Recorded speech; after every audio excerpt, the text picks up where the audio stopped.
kazi nzuri. Nilipokea taarifa ya wizi wa nondo. Nilipokea taarifa hiyo, natoa maelekezo kwamba taratibu za kisheria zifuatwe, lakini kwa kuwa tuliajiri kampuni ya ulinzi ambayo tulikubaliana kwenye mkataba kwamba jambo lote likipotea hapa site, kwa kuwa ni force account, kampuni hiyo italipa. Kwa tulichofanya ni kuzuia malipo ya kampuni hiyo milioni 14 na kusema kwamba tuendelee na shauri mpaka tutakapokamilisha ili tuweze kulipana. Kwa hiyo kikubwa tukawapa demand note ya kwanza, tumeshawapa demand note ya pili. Kwa hiyo tumerecover milioni 14 na thamani ya mzigo ulioibiwa ilikuwa ni milioni 20. Hiyo milioni 6 tunaendelea kufuatilia, Mheshimiwa Waziri Mkuu. Wakati huo wenzetu wa polisi walisema wataendelea na uchunguzi. Naomba kuwasilisha. Hapa hakuna cha kuchunguza. Mnachunguza nini? Nondo zimeibiwa, marine board zimeibiwa, matofali yameibiwa. Hapa tunataka waliohusika hatua zichukuliwe na hizi fedha zirudi, jengo ujenzi uendelee. Napokea maelekezo, Mheshimiwa. Kamanda wa TAKUKURU yuko wapi? Sasa kamanda, nahitaji taarifa hii kwa kina. Fuatilieni kimoja kimoja kati ya hivi vyote ambavyo vimepotea, na fuatilieni ushiriki wa wahusika hawa. Fuatilieni ushiriki wa wahusika. Mnaongea kiurahisi tu kwamba zimepungua, engineer, zimepungua. Ingekuwa nyumbani kwako unaongelea tu zimepungua. Yaani tunasubirisha jengo kuisha hapa alafu vifaa vinapotea kiurahisi hivyo tu. Napeleka site ovyo, mnarudi mnasema zimepungua. Nondo zimepotea, tofali zimepotea, marine board zimeibiwa, ninyi mpo.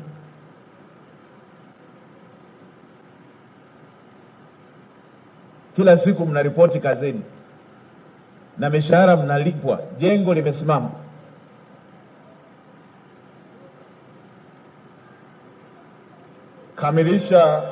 Kamilisha uchunguzi niipate taarifa hiyo ili nisaidie kuamua.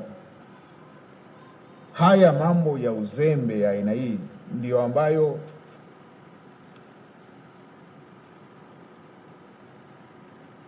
hatutaki kuyaona yakiendelea kufanyika.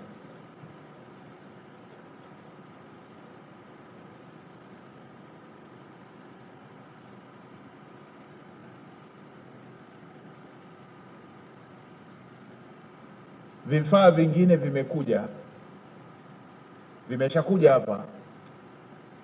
Nimeambiwa vimewekwa tu store na wenyewe. Siku vikitakiwa sasa kutumika tuambiwe vimeoza. Engineer, mmeviletaje vifaa kama mnajua sasa hivi hamwezi kuvitumia? Mmenunuaje vifaa? Jengo hamjapaua. Kabla hamjapaua jengo, mmeshanunua AC,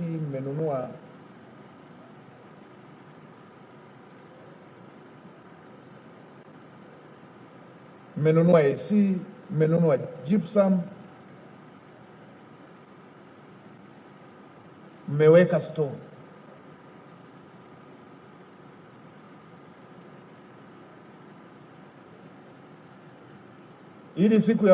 Ili siku ya kuvifunga mseme vimeoza tu.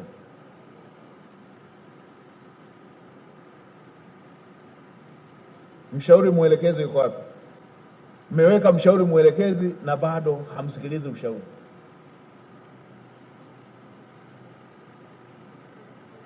Kamati hiyo iko wapi, hiyo iliyopokea vifaa hivi? Hii kamati inahusisha nani? Mkurugenzi, hii kamati ni kina nani hapa?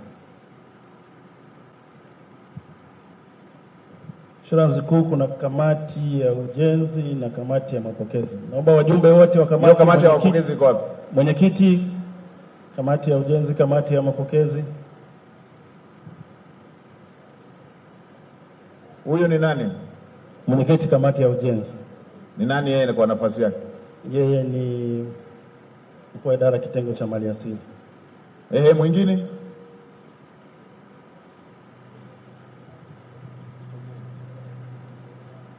Mimi ni mjumbe wa kamati ya ujenzi. Mmeendaje kubwaga vifaa pale na vikapotea? Nataka wale kamati ya mapokezi, kamati iliyopokea mzigo, nataka ile kamati. Mheshimiwa, naitwa Rafaeli Mbwambo, ni mwenyekiti wa kamati ya mapokezi. Wewe ndio mwenyekiti wa kamati ya mapokezi? Ndio mheshimiwa. Mlimkabidhi nani hivi vifaa vilivyopotea? Kikawaida tunavyopokea tunaikabidhi kamati ya ujenzi kwa ajili ya nani mlimkabidhi? Nataka tujue vimepotelea wapi. Engineer ndio tunamkabidhi. Engineer hivi? Engineer wa halmashauri. Engineer Jaa. Huyu ndio mlimkabidhi? Ndio mheshimiwa. Wewe engineer unasema ulipeleka wapi vifaa? Si unaona mnapojikanganya? Mheshimiwa Waziri Mkuu, kamati ya mapokezi ikipokea vifaa baada ya kukagua inavikabidhi kwa kamati ya ujenzi ambayo inaviweka store, then inakuwa ina issue kwa mafundi pale wanapokuwa na vihitaji. Ndio utaratibu ambao tunatumia. Mimi ninachouliza, mmewezaje kupoteza vifaa? Mbona vingine visipotee?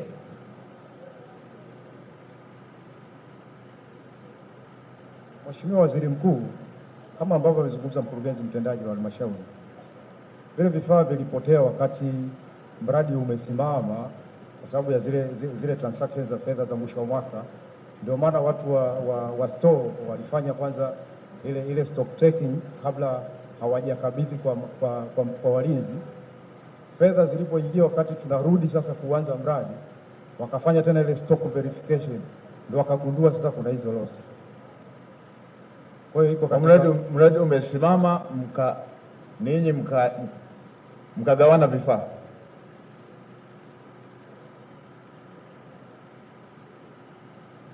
Kamanda, hawa ninavyoondoka hapa, hawa wahojiwe wote, wote wahojiwe hawa. Kila mmoja ajulikane ameshiriki kwa kiwango gani. Naona hapo mmefanya njama tu ya kugawana vifaa tu hapo. Mmefanya njama tu hapo.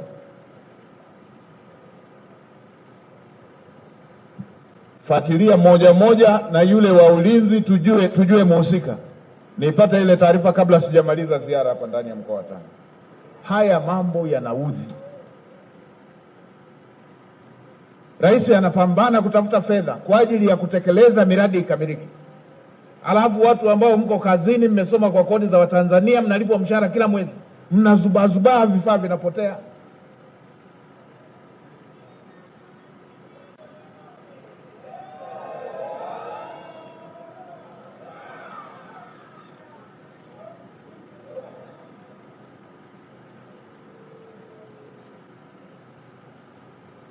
Kamanda, nipate taarifa ya mhusika mmoja, kamati zote hizi zilizoshiriki kwenye hili, na nitakuachia taarifa hii uainishe na vipengele vingine. Fuatilia na vipengele vingine. Jengo linasuasua hili hapa. Majengo wenzenu mliopokea fedha pamoja, walishamaliza haya majengo. Ninyi fedha imekuja mpaka ikarudi makao makuu.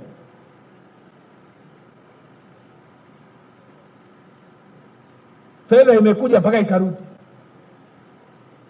na bado mmeletewa fedha mpaka mnarudisha makao makuu, huku mnafanisha wananchi kazi,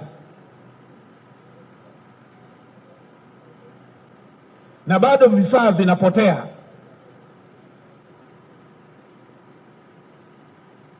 Kamanda, watakao shiriki wala usiwe na huruma. Mimi sina huruma na wezi hata kidogo.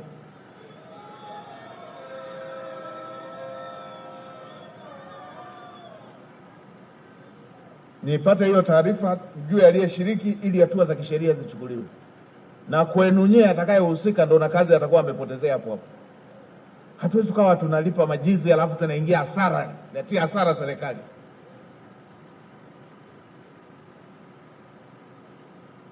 Iunganishwe na taarifa ile ya Handeni, wale waliogandisha simenti. Mambo mengine ya ajabu kabisa.